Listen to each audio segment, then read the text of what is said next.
Well, since I was making that last video, it reminded me that I wanted to do a video about my favorite picture I've ever taken.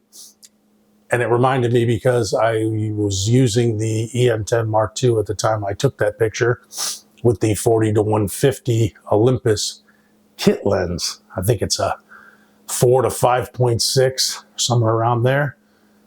And it just goes to show that you don't have to have the best equipment and my most updated equipment. Like right now I have the OM1 and I have the 50-200 Panasonic lens and the 100-4 Olympus lens. Both better quality than the 40-150.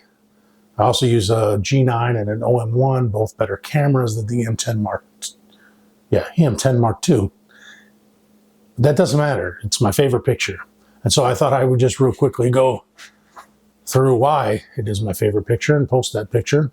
And it may not be, I could probably put up 100 pictures and maybe no one would pick this as their favorite picture, but it's not always about what other people think of picture, but part of it is the experience of getting the photo.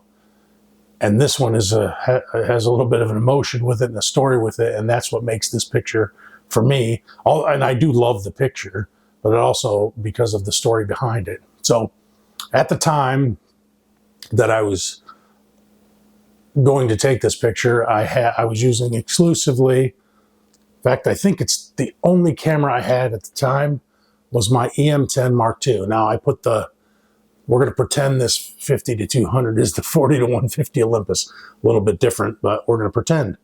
So this is about, that one's quite a bit smaller, quite a bit less weight. But this was the camera I had. So I'm in Qatar, and what I would do is I would get the map, because Qatar is pretty much flat desert. And there are a few sand dunes. It's not like Dubai where there's plenty of sand dunes. It's pretty flat. And one of the issues with Qatar is they're known for exporting natural gas. So that's where they make their money. It's a very wealthy country. It's small. There's a lot of people, there's not a lot of people, especially a lot of local Qataris. So they're very wealthy. They have a lot of money because they export natural gas, which they have an abundance of. The difficulty is that Doha is on the east side of Qatar. And as you go kind of in the middle, not really south, or kind of in the middle on the east side. So if you go to the north, there's not much there. And if you go to the south, there's the inland sea, but again, not much there. And that's where a little bit of the sand dunes are if you're on the east side, southeast. And then if you go to the west, there's nothing. And a lot of in the west is where the natural gas, the south of and east a little bit there, and then in the west is where they pipe a lot of the natural gas. So you have to be very careful. Now, I never had any issues in Qatar. I never had any problems with people, with the police, with any law enforcement, any kind of issues. I never had it. I had a good time while I was there. I never ran into any problems. But it's not like the United States. There are different rules there and different laws there. So you have to be careful. You have to mind yourself, and you have to know the laws, and there's no freedom of speech there, and different things that there's no, I'm in a public place with my camera. I mean, they really don't care. They can confiscate your stuff whenever they want for whatever reason they want. There's no like journalism where you have all that, you can just do whatever you want. So you have to be quite careful, especially when you're in the West or near any of the the natural gas, where they have any of their refineries, or where they're pumping the gas out, or where they have all their pipelines run. Be very careful. A lot of the on the fences, on the signs are everywhere saying no photography. Obviously, they don't want people taking photography in case of some type of terrorism, act of terrorism, or somebody tries to blow up their pipelines. At the time that I was there, they were in a dispute with Saudi Arabia, with the UAE, United Arab Emirates.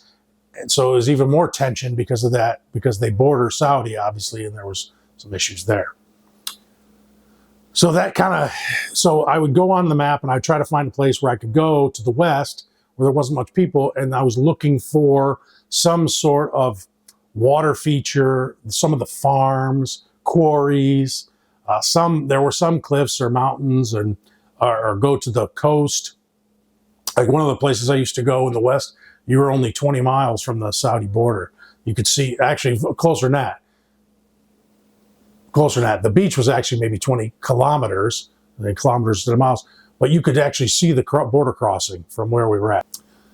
So you had to be careful of that too, because you don't want to take pictures too close to that either. That could cause you some problems. So I would get on the maps and I would try to find a place. So what I did is I got on Google Maps and I found a place I was going to go that day. I got up at 3:34 in the morning. The sunrise and sunset is, because it's close to the equator, it's pretty much the same every day. There's not much variance in that. So I get up and I head out. I start driving west. There's nobody out there. I'm by myself. It's barren wasteland out there. So make sure you have full tank of gas. Your car's good to go. All I had was at the time was a Camry or something, Toyota Camry or something like that, which my company provided. So I'm going out there. So I hit this road that I'm going to head south, go as far as I can. I'm looking on my map. I'm still in the Qatar side, because you have to be cognizant of where that border is. I'm still on the Qatar side, but I'm pretty close to the border, and I'm just about in the middle of the country. So between east and west, just about in the middle. So I start heading south. And I'm driving and I'm driving and I'm driving. And all of a sudden up ahead, I see a little bit of light. Some light poles, something. I'm going and I see a bunch of cars. A lot of them like to drive the SUVs, so the big SUVs. And they're usually white, because obviously with the heat out there, you want to reflect that sunlight. So they're white, the big SUVs. And I keep going. And I'm getting closer to this thing, and I'm hoping there's a turn or something I can do. And I'm still going. And all of a sudden, I'm pretty close now. And I can see there's tons of cars. It looks like, it's probably, 5 in the morning? And it looks like there's activity going on. I don't know what's going on. All of a sudden, behind me, lights come on from about 3 or 4, maybe 5 vehicles. And I can't go any farther straight. There's no turnoffs, which I was hoping there was at some point. And then all these cars behind me with their lights on. And I thought, now knowing where I'm at, I'm thinking, this is not good, because I may be in a restricted area or someplace I'm not supposed to be. And ignorance is not an excuse. And a lot of times they don't even speak very good English. And I'm in their country, and I think I just made a big mistake. And so I'm sitting there now. Luckily, I have my Qatari residency, and I have my work badge, and I have everything I need to have with me, just in case. I have my passport. I take everything just in case, for situations like this that could come up. So I'm sitting there, and they're just sitting there for a minute, and they didn't put their police lights on. They just had their high beams shined on me, which even makes it a little bit more scary, I guess. So I'm sitting there, and then I'm like, well, what am I going to do? So I'm like, I step out of the car. I don't know. I'm just sitting there. So I step out of the car, and after I get out of the car, they get out of the car, and they start walking up to me, and I'm just thinking this could go very, very poorly. So there was one guy there that spoke some decent English, and so he starts asking me, "What are you doing here? Why are you here?" Da, da, da. And I said, "Listen, I'm a photographer. I'm just trying to find a place to take some pictures." I showed him on the map. I said, "This is what I saw. I was trying to get to this destination to see if maybe this was something interesting to photograph." That's it. That's why I'm out here. I'll easily turn around. I apologize. I'm not. I've only been here for so many months. I've never been out this way, and so that's what I'm doing here. So he says, "Oh, well, let me see. Can I see your camera and see the pictures you've taken?" I said, "Okay, no problem." So I had some pictures that I had taken previously, and they were just sunrises, sunsets, areas around the area. There was a little water feature, a man-made lake that was not too far from there that I'd taken some pictures of. So I had all that. So he looked at that and he says, "Okay." And then he asked where I was from and what part. I said, "United States." "Oh, we're in the United States." Chicago area. We went through all that. And he seemed to be very nice. And he said, "Just don't come back here. Don't come down this road ever again." Understood. So no problem. So I get my stuff packed up. Now I showed them my ID, my Qatari ID, my work ID. I didn't have to show my passport, but I showed those things, and they're actually very pleasant, very nice. He just told me never to come back down that road. I said, you got it. So I head back.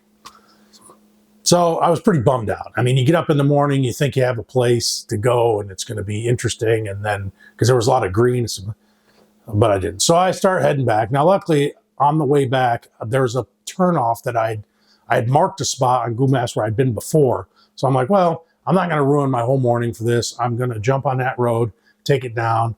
So it's a pretty off-road, I mean, it's barren out there. There's some camel ranches. That's about it. So you will see camels on the road. You have to be careful. You don't hit a camel. That's a whole other big problem. So there's some, this dirt road, this off-road I take, and I'm rolling through there. And I get to this spot, which I'd been before, park the car, and I get out, and I look over. Now, and I just happened to see that there was, the sun was just starting to come up, and it had this beautiful orange glow, and there's a little bit of red, and yeah, it was beautiful. And we actually had clouds, which in Qatar, clouds, not very often. I mean, you'll get them early sometimes late, but it's pretty much just sunny there. The one interesting thing, though, about it is you would think because it's sunny there, I was like, oh, you always need to wear sunglasses or the bright sun. Because it's sand and there's so much dust in the air that it actually makes for some interesting color. Because of all the dust and the reflection off of that dust, that's what I'm guessing, and because it mutes the brightness, I ended up being pleasantly surprised about the actual sunrises and the colors you can get. It's actually fairly beautiful. So many mornings and stuff like that, and it's not as harsh as you would think. So anyway, I get there, I see these two camels, I see this tree. Now what happened? I'm sorry, I didn't see the camels. When I pulled in, you're kind of in a little bit of a rut, a valley almost. Not huge. It's maybe 20 feet, but it's enough that it obscures your view, so you can see the sky and everything. And I could see the top of the tree. So when I finally climbed up there, that's when I saw the camel, I see the tree, and I see this beautiful, with the gray clouds and this beautiful red, orange color. I thought, man, how lucky is that? I would have missed this. I don't know what was out there the other way, but it just so happened that it couldn't have been any better than what I got. So luck sometimes. I got lucky.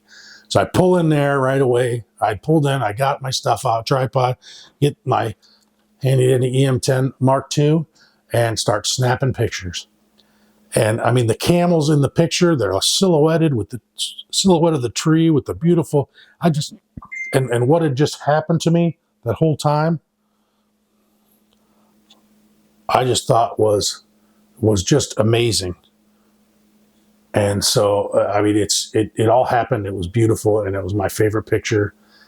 To this day, it's still my favorite picture because of all that. I mean, I went from being terrified.